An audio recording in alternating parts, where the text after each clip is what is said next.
अच्छा जी, बिस्मिल्लाहिर्रहमानिर्रहीम। सर एक और क्वेश्चन है deferred tax on business combination पे, क्वेश्चन नंबर 23। ये कह रहा है following details of assets and liabilities of Scarlett and company at 1 January 2014 when all the shares of its were purchased by Johnson limited by paying a consideration of 2 million. 2 million दे के हमने 100% shares खरीदे। Sir मेरे पास ये assets और liabilities आ रहे हैं, ये इनकी वो फेयर वैल्यूज है जो हमारे कंसोल्ड बुक्स में आएंगी। बराबर में इसका टैक्स बेस आ रहा है। सर नीचे वो टैक्स रेट दे रहा है और आपसे कह रहा है कि goodwill is not allowable for tax purpose, parent और सब्सिडी का टैक्स रेट दिया हुआ है। आए जरा सर इस पर हम डेफर्ड टैक्स बुक करें। मैं सबसे पहले जा रहा हूं sir,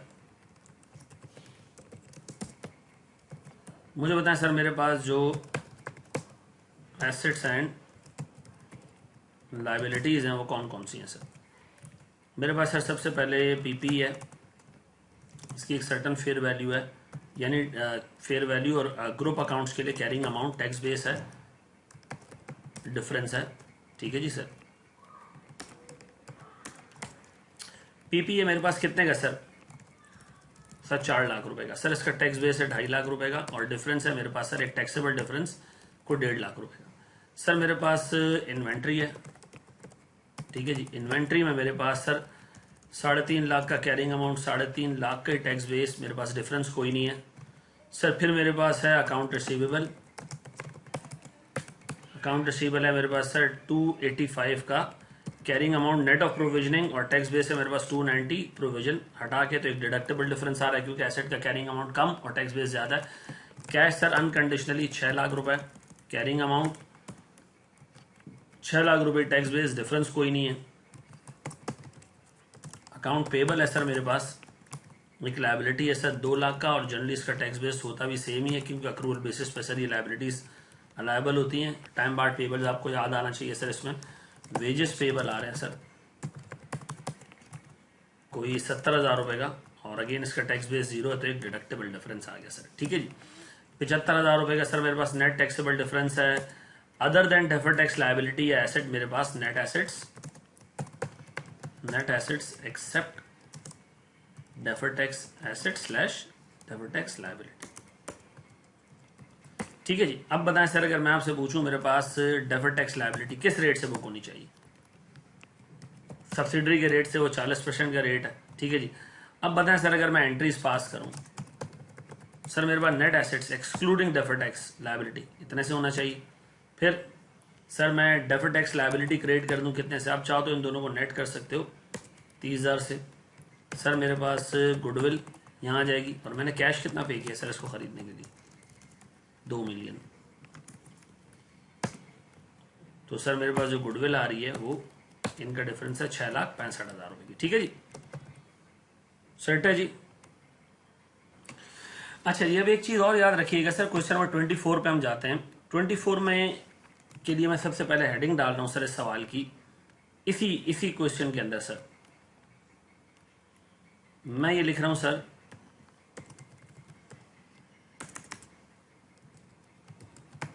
identification of limited life intangibles in business combination. ठीक है जी। सर बाज़ औक़ात आप जब एक सब्सिडरी को खरीदते हो ना तो उसका ब्रांड नेम, उसके कस्टमर लिस्ट वगैरह इस तरह के इंटेंजिबल्स जो कि ओरिजिनली सब्सिडरी ने अपने पास रिकॉर्ड नहीं किए होते, लेकिन आप उसको अपने पास रिकॉर्ड करते हो, नेट एसेट्स का पार्ट बनाते हो, जिससे नेट एसेट्स की वैल्यू बढ़ जाती है, नेट एसेट्स की वैल्यू बढ़ जाती है और गुडविल रिड्यूस हो जाता है। ठीक है जी। अगर ऐसा कोई एसेट आइडेंटिफाई हो तो याद रखिएगा सर उसकी टैक्स बेस हमेशा आपने 0 रखनी है। ठीक है जी। आए जरा सर क्वेश्चन नंबर 24 में वो कह रहा है कि जनाब अज्यूम करें ऊपर वाले सवाल में 1 लाख रुपए का इनटेंजिबल एसेट आइडेंटिफाई हुआ है जिसका नाम ब्रांड नेम है। ठीक है जी। तो मैं काम कर रहा हूं, मैं ऊपर से जाके ना ये सारी चीजें दोबारा कॉपी कर रहा हूं सर इस हद तक, और मैं जगह दे रहा हूं सर इसमें एक एसेट को जिसका नाम है ब्रांड नेम। ठीक है जी।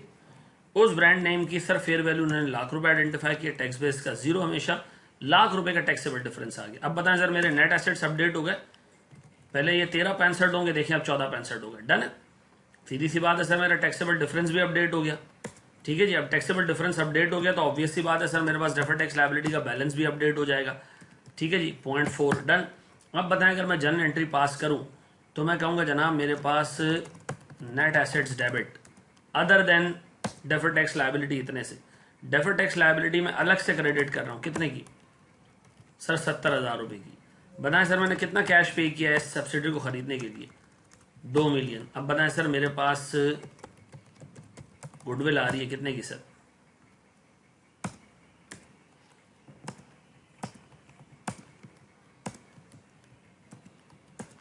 गुडविल आ रही है 6,05,000 रुपए की। तो अगर मैं देखूं तो सर इफेक्टिवली मेरे पास नेट एंट्री क्या बनी है सर, ब्रांड नेम रिकॉर्ड हुआ है, ठीक है जी, ब्रांड नेम रिकॉर्ड हुआ है कितने से जनाब, ₹1,00,000 से, ठीक है जी। और सर मैंने डेफर्ड टैक्स लायबिलिटी इस पर बुक की है कोई 40,000 रुपए की। और सर मेरे पास गुडविल कम हुआ है कितने से, 1,00,000 माइनस 4,000। ऊपर आप देखें तो गुडविल आपका 665 आ रहा था, यहाँ कितना आ रहा है सर 660 आ रहा है, ठीक है, ये 665 आ रहा है और नीचे देखें तो 660 आ रहा है, सॉरी 6,05,000 आ रहा है, 60,000 से गुडविल कम हो गई। तो याद रखिएगा जितने इंटेंजिबल्स आइडेंटिफाई होते जाएंगे आप उनको अपडेट करते जाइएगा, गुडविल की अमाउंट उससे रिड्यूस नहीं होगी, नेट ऑफ टैक्स जो ब्रांड नेम उससे रिड्यूस हुई है। याद रखना सर जैसे जितने सेपरेटली आइडेंटिफाई।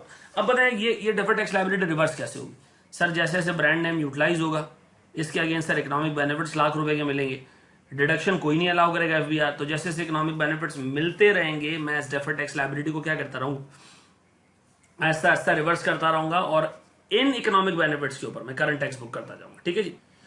अच्छा जी सर, व्हाट इफ के बिजनेस कॉम्बिनेशन में कंटिजेंट लायबिलिटीज भी आइडेंटिफाई हो सब्सिडरी की बुक्स में, तो हम सर उसको याद रखिएगा कि कंसोलिडेटेड बुक्स में उसको जगह देते हैं फेयर वैल्यू के ऊपर, ठीक है जी।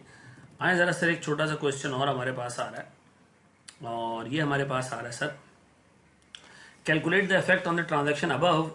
अगर हमें एक कंटिजेंट लायबिलिटी मिली है जिसकी फेयर वैल्यू 45,000 है, ठीक है जी। अब बताएं क्या करूं मैं सर उसी तरह जिस तरह अभी आपने ब्रांड नेम को जगह दी थी, आप एक काम करें सर ये सारा कॉपी कर लें इंक्लूडिंग ब्रांड नेम, ठीक है जी, इंक्लूडिंग ब्रांड नेम। और अब हमने इसमें एक चीज और ऐड करनी है, वो है सर एक कंटिजेंट लायबिलिटी जो मैं यहां ऐड कर रहा हूं। इससे क्या होगा सर, मेरे नेट एसेट्स कम हो जाएंगे। अब बताएं सर अगर मैं आपसे पूछूं मेरे नेट एसेट्स कितने हैं तो आप कहोगे 14-20। सर सीधी सी बात है मेरे डेफर्ड टैक्स लायबिलिटी का बैलेंस भी अपडेट हो जाएगा।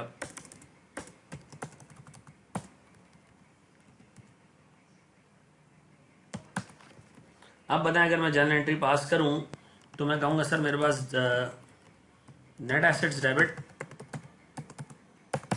14-20 से, गुडविल डेबिट,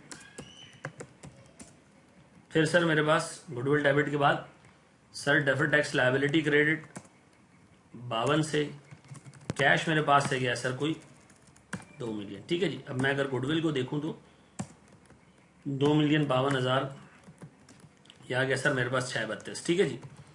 तो याद रखिएगा कि सर आपने जितने भी नेट एसेट्स हैं उनको डे 1 पे फेयर वैल्यू पे रखना है, जो सेपरेटली आइडेंटिफाई हो रहे हैं इंटेंजिबल्स उनको भी लेना है, जो कंटिजेंट लायबिलिटीज आपने आइडेंटिफाई कर ली उनको भी लेनी है, दोनों को टैक्स पे 0 असाइन करना है।